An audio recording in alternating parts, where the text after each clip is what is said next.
De retour pour cette émission spéciale consacrée à la reprise du procès de l'ancien président ivoirien Laurent Gbagbo et de son ancien ministre de la Jeunesse Charles Blé Goudé.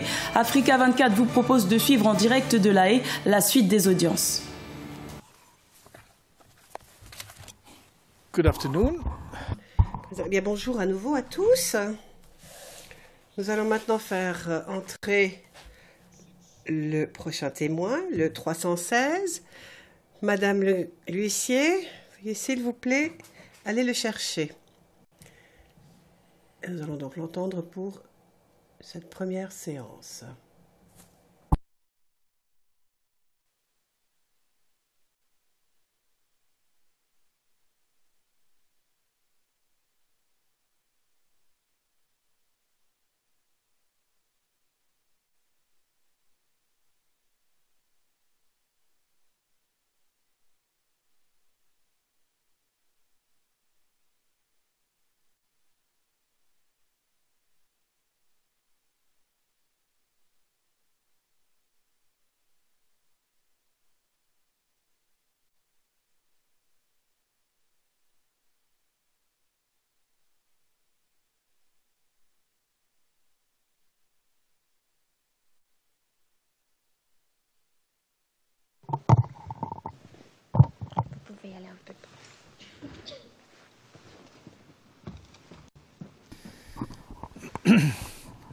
Bonjour, bonjour. Bonjour, Monsieur le Président.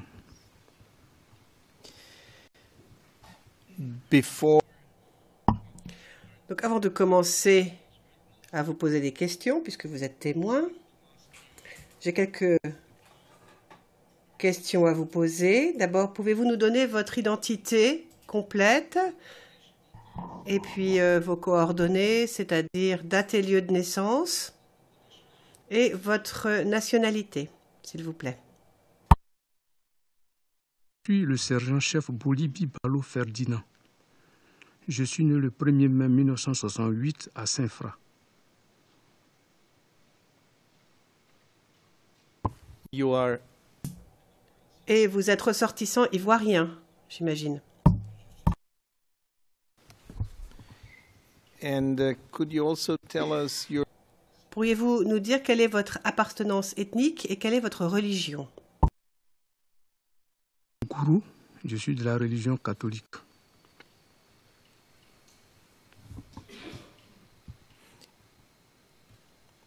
Thank you. Président, merci. Vous nous dites que vous êtes sergent-chef. Pourriez-vous nous donner quelques détails supplémentaires sur ce que vous faites à l'heure actuelle et sur ce que vous faisiez lors de la crise de 2010-2011? Actuellement, je suis le responsable de la section boxe de la société Omnisport de l'armée. Mais en 2010-2011, j'étais au bataillon de commando parachutiste à Kouédo comme chef de section. Within the FDS. Au sein des FDS?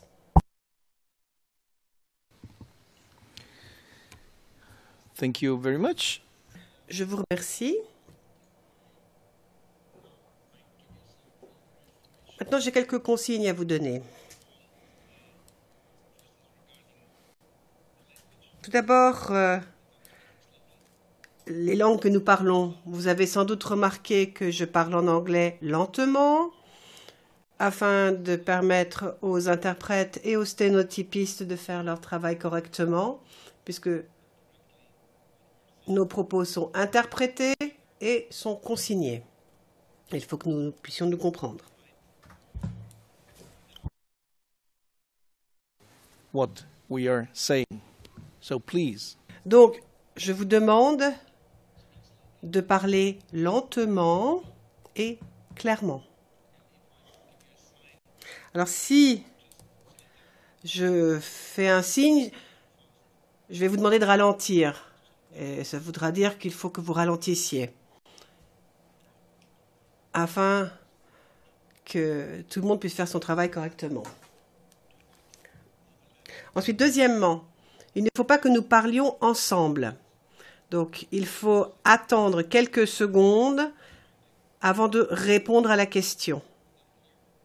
D'accord?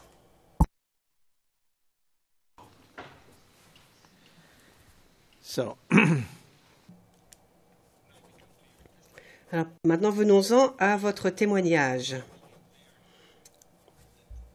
Vous savez bien sûr que cette chambre a été saisie de l'affaire le procureur contre M. Gbagbo et M. Blegoudé. Et vous avez été cité à comparaître pour aider la Chambre à la manifestation de la vérité. Alors, s'il y a un moment ou un autre, vous avez des soucis, vous n'êtes pas à l'aise, vous vous sentez mal, faites-le moi savoir et nous essaierons de trouver une solution. Ici, vous êtes tenu de faire une seule chose, c'est répondre aux questions que l'on vous pose. Les questions vous seront d'abord posées par le procureur et ensuite par les équipes de défense, celle de M. Gbagbo et celle de M. Blegoudé.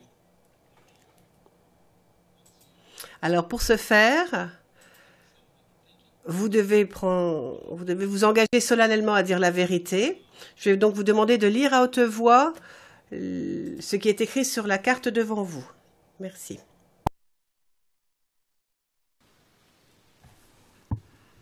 Je déclare solennellement que je dirai la vérité, toute la vérité, rien que la vérité. thank you very much. Président, merci. Donc, vous êtes tenu de répondre en disant la vérité. Alors, dernière consigne, ou avertissement plutôt, ne pas dire la vérité ici est un délit devant cette cour et donc sanctionnable. Mais si vous êtes prêts, si vous avez bien compris, je vais donner la parole à la représentante du procureur pour qu'elle commence à vous poser des questions. Je suis prêt. Okay. Madame Pak, I suppose. Présente, c'est parfait. Je vois que c'est Madame Pak qui va s'occuper de vous poser des questions. Madame Pak, tout à fait. Bonjour à tous. Bonjour, monsieur le témoin. Je m'appelle Pak et nous sommes rencontrés vendredi dernier avec ma collègue qui est à côté de moi. Et je vais vous poser des questions au nom de l'accusation. Et je vais vous appeler monsieur le témoin. Alors sachez que je ne veux surtout pas vous manquer de respect, mais ici, dans cette chambre, dans cette cour, nous appelons ainsi les témoins. D'accord ? Question. Au fin du compte-rendu, le témoin dit bien DETO et non ghetto. Il s'agit du compte-rendu en langue anglaise. Donc, monsieur le témoin, votre commandant au sein du CCAS, est-ce que vous pourriez nous répéter son nom très lentement avant qu'il soit nommé pour commander le sous-groupement tactique? Est-ce que vous pourriez nous dire qui était votre commandant au CCAS? Mon commandant de compagnie à la CCS s'appelle Ouandé Zadi Clément.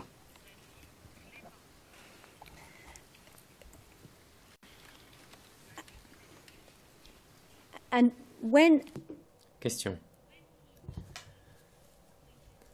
Lorsqu'il a été nommé pour diriger le sous-groupement tactique, pouvez-vous nous dire qui il a remplacé à la tête de ce sous-groupement?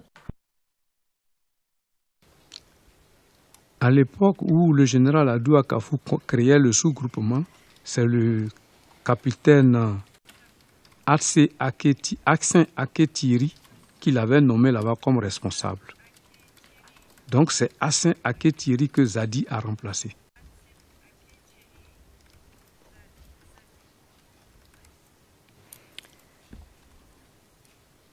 Now, the... Question. Bien.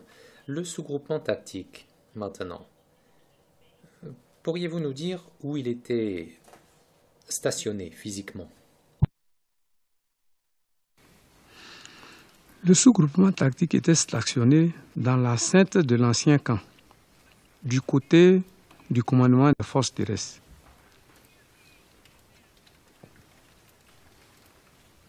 That's Old Aqueduct. Question, c'est l'ancien camp d'Aquedou, n'est-ce pas?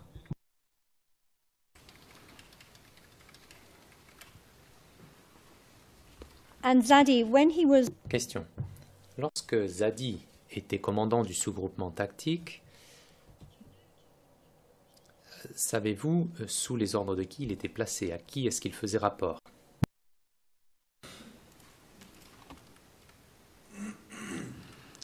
Zadi étant détaché comme responsable du sous-groupement tactique, il ne rendait plus compte au commandant Brice. Il rendait directement compte au commandant des forces terrestres qui était le colonel Deto à l'époque, aujourd'hui général.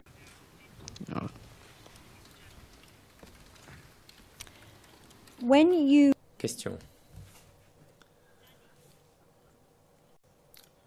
Lorsque Zadi a été affecté pour prendre le commandement du sous-groupement tactique, qui l'a remplacé pour commander votre unité, la CCAS?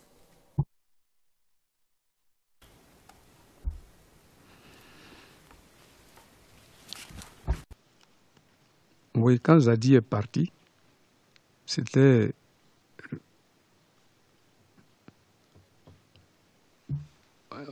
le jeune officier. Yebo. Non.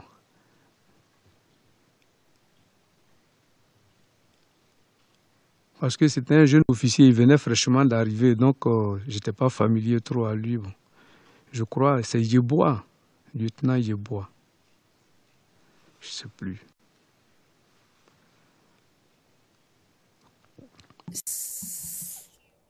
Saviez-vous d'où venaient les recrues qui étaient vos subalternes?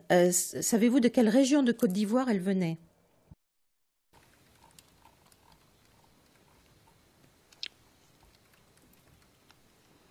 Bon, en fait, les recrues de 2003 et les recrues de 2010, là, ce n'est pas la même chose.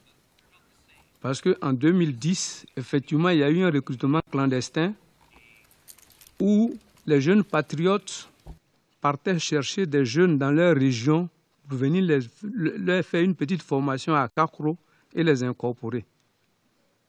Voilà, moi j'ai eu cette information parce qu'il y a un jeune de chez moi qu'on appelait Zambi qui est venu avec 8 jeunes gens de mon village. Parmi eux, il y avait mon neveu. Donc, arrivé la nuit à Kwedo, lui, il les a laissés, il les a abandonnés. Donc, mon neveu les a conduits jusqu'à chez moi. Mon neveu, là, il s'appelle Pado. Voilà, mon neveu les a conduits jusqu'à chez moi. Voilà, si c'est de ce recrutement, effectivement, ça, c'était des jeunes qui venaient des zones favorables à M. Gbagbo. Voilà, mais sinon, le recrutement de 2003, réellement, je ne peux pas dire que seulement c'est une région qui a été recrutée parce que dans leur sein, il y a quand même tout le monde. Voilà.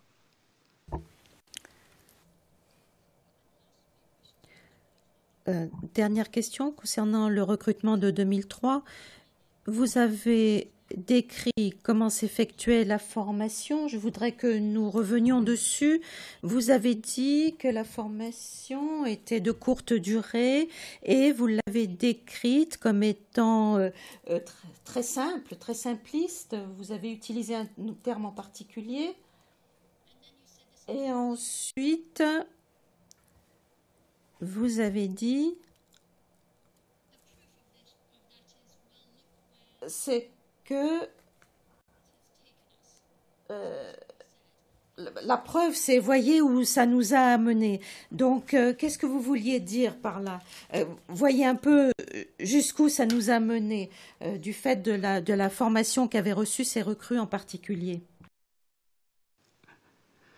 Effectivement, si ces recrues avaient vraiment une vraie formation militaire, ils allaient dissocier. Un militaire, c'est un ange. Voilà, un militaire, c'est un ange. Quand Dieu veut envoyer quelqu'un pour un message, c'est les anges qui l'envoient. Le militaire aussi, il est au service des responsables pour être envoyé pour exécuter des missions. Mais ça ne fait pas de lui un milicien de l'individu. Si réellement ces jeunes-là avaient vraiment la formation militaire, à un moment donné, ils auraient compris que non, ce que nous faisons là est faux. Donc, retournons à nos services militaires. Mr. President, Monsieur le Président, je vois qu'il est 15h30. Est-ce qu'on poursuit jusqu'à 16h? Le Président, non, on a dit que puisqu'on commençait tôt, on finirait tôt. Donc, si c'est un moment opportun pour faire une césure, n'hésitons pas et on reprendra à 9h30. Et Madame Pack poursuivra ses questions. Donc, merci beaucoup, Monsieur le témoin. Monsieur le témoin, je vous parle. Merci beaucoup pour aujourd'hui. C'est le Président qui vous parle. Merci. Vous allez pouvoir aller vous reposer et nous vous reverrons donc à 9h30 pour la suite de l'interrogatoire de l'accusation. J'ai bon espoir que la représentante de l'accusation ait terminé ses questions à un moment quelconque demain et nous aurons ensuite les questions des deux défenses. Merci beaucoup. Je vous lève la séance et nous reprendrons demain à 9h30.